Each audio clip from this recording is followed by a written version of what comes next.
Trigonometry आपने पढ़ी होगी, है ना। ट्रिग्नोमेट्री हम लोग ने उस दिन भी डिस्कस करा था। Sine, cosine, tangent, cotangent, secant और कोसेकेंट, ये 6 ट्रिग्नोमेट्री रेशियो हमें यूज करने थे। पिछली क्लास में आपने पढ़ा होगा साइन की रेंज। साइन में अगर कोई भी रियल वैल्यू रखता हूं तो उसकी मैक्सिमम वैल्यू आएगी 1 और मिनिमम वैल्यू आती थी -1।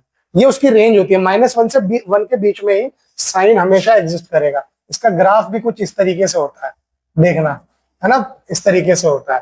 ठीक। दूसरा होता था कोस। कॉस, कॉस क्या होता है, उसमें भी अगर रियल कोई भी वैल्यू रखो तो उसका भी आंसर -1 से 1 के बीच में ही आता है। उसका ग्राफ कुछ इस तरीके से लेकिन होता था, ठीक है, इस तरीके का कुछ ग्राफ बनता था। तीसरा आता था टेंजेंट, 10। इसमें अगर मैं रियल में से मुझे 2n+1 π/2 हटाना पड़ता था। 2n+1 π/2 क्यों हटाना पड़ता था? क्योंकि साइन बाई कॉस होता था 10। यानी किसी भी केस में ये कॉस अगर 0 हो जाएगा तो नॉट डिफाइंड हो जाएगा। तो कॉस जहां 0 होगा ना, वो वैल्यू मुझे हटानी होगी। और कॉस 0 होता था 2n+1 π/2 पे, है ना। कॉस 90 पे 0 होता है कभी भी, ठीक। तो 2n+1 π/2 पे वो 0 होगा, इसलिए मेरे को जो भी x की वैल्यू रखनी है वो रियल में से 2n+1 π/2 हटा दूंगा, बाकी जो भी रखूंगा। तो जो मेरी रेंज आएगी वो रियल वैल्यूज आती थी, ठीक। फिर आता था कॉट। कॉट में क्या करा मैंने, रियल में से n π हटा दिया। n π क्यों हटाया? कॉट होता था कॉस बाई साइन, है ना। यानी अब मुझे साइन 0 नहीं होने देना। और साइन 0 कहां होता था? 0 पे। 0 पे होगा, पाई पे होगा, 2π पे होगा, 3π पे होगा, 4π पे होगा, यानी n π पे होगा। n कोई भी इंटीजर हो सकता है, ठीक। तो इसलिए मैंने n π हटा दिया। तो अब उसकी रेंज क्या हुई? रियल हुई थी। सेम ऐसे ही सेक। सेक में मुझे क्या हटाना पड़ा? 2n+1 π/2। क्यों? क्योंकि सेक होता था 1/cos। फिर वही चीज करा मैंने जो 10 में किया, कॉस की वो वैल्यू हटाई जहां पे कॉस 0 होता है, ठीक है। फिर आया कॉसेक, उसमें मैंने फिर n π हटाया, यानी क्योंकि यहाँ पे 1/sin होता है। तो रेंज क्या आई? सेक की रेंज आई r -1 इनको छोड़ के बाकी सारी वैल्यू आएगी, ठीक है। आपका जो ग्राफ बनेगा ना वो ऐसे आके बनेगा, इस पे टच ही नहीं होगा, ठीक है। इसके अलावा सारी वैल्यू आएगी, सारी वैल्यू आएगी। और कॉसेक में भी r में से -1 छोड़ के बाकी सारी वैल्यू हमारी होती थी रेंज। ये हमने पिछले साल तक पढ़ा है। इस साल हमें पढ़ना है इनवर्स के बारे में। इनवर्स, इनवर्स का देखो डोमेन और रेंज क्या है। साइन इनवर्स का डोमेन है -1 यानी x की वैल्यू हो सकती है -1 से 1 के बीच में। -1 और 1 दोनों इंक्लूड है, ये क्लोज ब्रैकेट है। क्लोज ब्रैकेट का मतलब क्या होता है? ये भी वैल्यू पे ये एग्जिस्ट करेगा और इस पे भी एग्जिस्ट करेगा, ठीक। और इसके अंदर जितने नंबर है उन पर तो करेगा ही करेगा। और रेंज क्या आ रही है? -π/2 से π/2 के बीच में। यानी तुम्हारी प्रिंसिपल वैल्यू जो निकलेगी वो -π/2 से π/2 के बीच में ही आनी चाहिए। -π/2 से कम नहीं होगा और π/2 से ज्यादा नहीं होगा। कॉस इनवर्स का क्या होगा? अगर -1 से 1 के बीच में उसकी डोमेन है तो उसकी रेंज होगी 0 से π के बीच में, ठीक। यानी उसका प्रिंसिपल वैल्यू 0 से कम नहीं होगा और π से ज्यादा नहीं होगा। कॉसेक इनवर्स, उसमें आप x की वैल्यू रियल में से -1 और 1 को हटा के कुछ भी रख सकते हो। एक चीज ध्यान दो, जो यहाँ पे रेंज था अब वो यहाँ पे डोमेन बन गया, और जो यहाँ पे डोमेन था वो यहाँ पे रेंज बन गया, है ना। और वही करेंगे सेक इनवर्स में।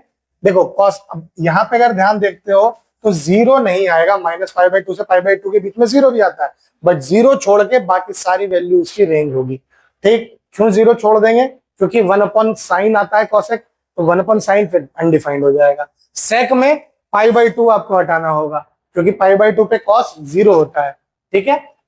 10 में -π/2 से π/2 के बीच, और कॉट इनवर्स आएगा 0 से π के, तो 0 से π के बीच में इसकी रेंज आएगी, ठीक है। यही जो रेंज आती है ना, रेंज इसी पे बात करती है हमारी प्रिंसिपल वैल्यू। यानी अब हम जब भी प्रिंसिपल वैल्यू निकालेंगे तो हमें उसकी रेंज के अंदर में ही निकालना है। तो करते हैं एक example, find the principal value of sine inverse 1/√2, ठीक है। तो साइन इनवर्स आप क्या करो, let sine inverse 1/√2 is equal to x अगर आपने मान लिया तो क्या साइन x 1/√2 नहीं हो जाएगा? हो जाएगा ना। साइन इनवर्स x का अब क्यों हो जाएगा आप इसको देख ही लो, आप दोनों तरफ साइन लगा दो, तो ये हो गया साइन ऑफ साइन इनवर्स 1/√2 और ये हो गया साइन ऑफ एक्स हो गया। अब साइन ऑफ साइन इनवर्स हट गया, 1/√2 is equal to sine x. Sine x 1/√2 होता है π/4 पे, 45 की वैल्यू होती है 1/√2, यानी sine x is equal to sine π/4। अब एंगल कंपेयर आप कर सकते हो direct, on comparing the angles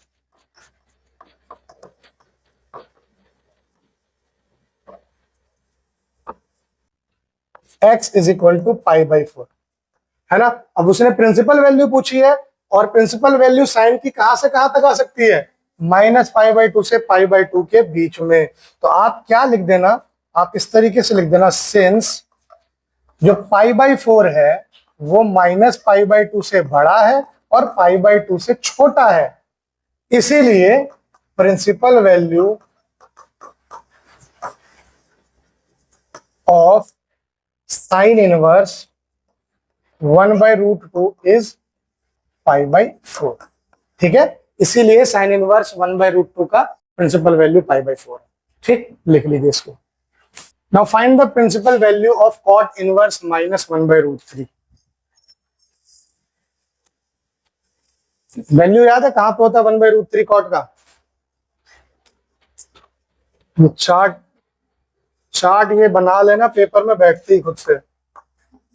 sign, ठीक है, ट्रिक बताता हूं कैसे बनेगा ये, ठीक है, जल्दी से कर लेते हैं। क्या होता है, sine cos tan sec cosec और कॉट, यही होता है। एंगल होते हैं 0, ठीक है, 0 के बाद होता है 30 को लिख सकते हैं π/6, फिर होता है 45 यानी π/4, 60 यानी π/3, 90 यानी π/2। ठीक है,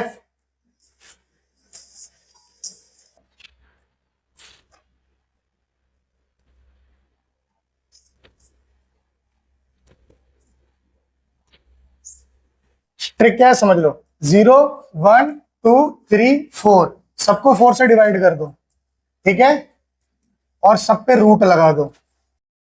सब पे रूट लगा, ये हो गया 0, ये हो गया 1/2, ये हो गया 1/√2, ये हो गया √3/2 और ये हो गया 1। आ गई साइन की वैल्यू। अब उसको उल्टा करके लिख दो, 1 √3/2, 1/√2, 1/2, 0, सारे कॉस की वैल्यू आ गई।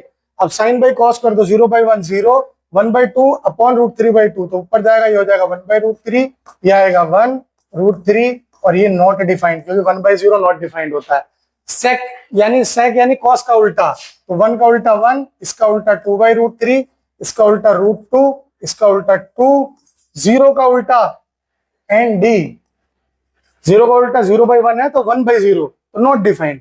कॉसेक यानी साइन का उल्टा, तो 0/1 यानी 1/0 नॉट डिफाइंड, 2 √2, 2/√3, 1। ठीक, आइए इस पे कॉट पे, कॉट होता है 10 का उल्टा, तो ये हो गया नॉट डिफाइंड, 1/√3 यानी √3, 1, 1/√3 और नॉट डिफाइंड का उल्टा 0। बन गया टेबल, ये याद कर लेना, ट्रिक इससे बना देना। ठीक है, अब क्या कहा है उसने हमसे, कॉट इनवर्स -1/√3, तो कॉट इनवर्स √3, 1/√3 कहां आ रहा है, कॉट 60 पे यानी π/3 पे। तो आप इसको ऐसे लिख सकते हो, let cot inverse -1/√3 is equal to x, यानी cot inverse -1/√3 is equal to cot x, यानी -1/√3 is equal to cot x। ठीक है, तो कॉट x क्या होगा जी, कॉट -π/3 होगा, -π/3, है ना। अब एक बात चेक कर लेना आप, कॉट की प्रिंसिपल वैल्यू कहां से कहां तक हो सकती है। ये कॉट की प्रिंसिपल वैल्यू 0 से पाई पे हो सकती है, यानी नेगेटिव नहीं होगी। ठीक है, नेगेटिव नहीं होगी तो एक बात और समझ लो, क्वाड्रेंट में आ जाते हैं। क्वाड्रेंट में जब हम आते हैं तो ट्रिग्नोमेट्री में फर्स्ट क्वाड्रेंट में ऑल पॉजिटिव होते हैं, सब पॉजिटिव होते हैं। ठीक है, सेकंड क्वाड्रेंट में होते हैं साइन और cosec positive.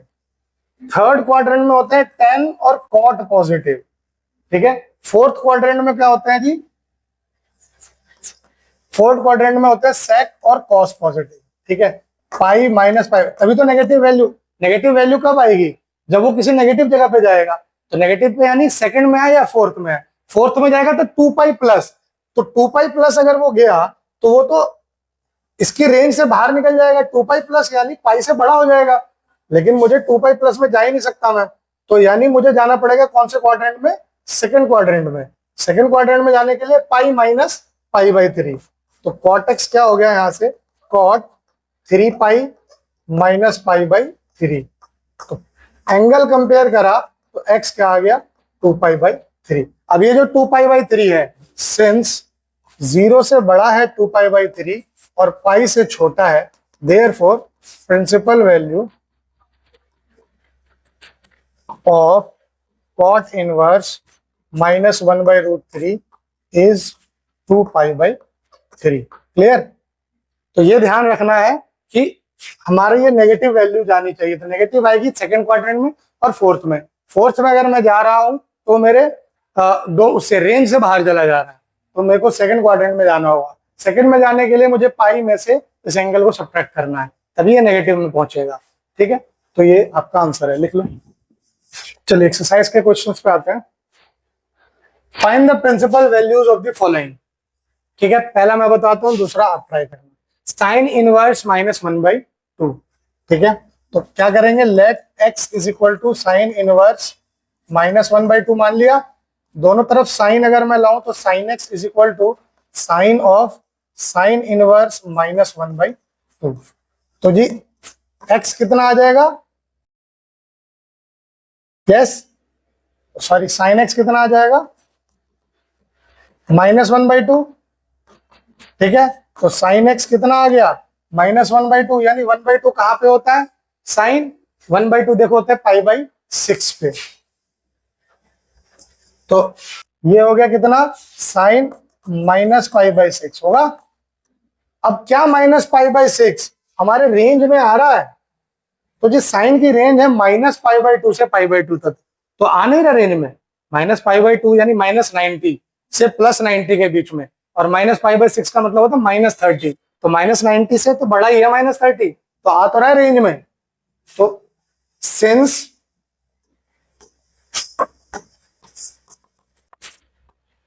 Minus pi by 6 जो है वो माइनस पाई बाई 2 से बड़ा है और पाई बाई 2 से छोटा है, therefore x is equal to minus pi by 6, यानी therefore principal value of sine inverse minus 1/2 is minus pi by 6, ठीक। Let x is equal to cos inverse root 3/2, ठीक है। तो कॉस x क्या हो जाएगा, cos of cos inverse root 3/2, है ना। तो कॉस x हो गया रूट 3/2, और रूट 3/2 होता है पाई बाई 6 पे, ठीक। तो ये x आ गया पाई बाई 6, क्योंकि पाई बाई 6 जो है वो 0 से बड़ा है और पाई से छोटा है, और यही उसकी रेंज है, 0 से पाई रेंज होती है कॉस इनवर्स की, ठीक है। तो इसका मतलब principal value of cos inverse root 3/2 is pi by 6, ठीक है। लिख लो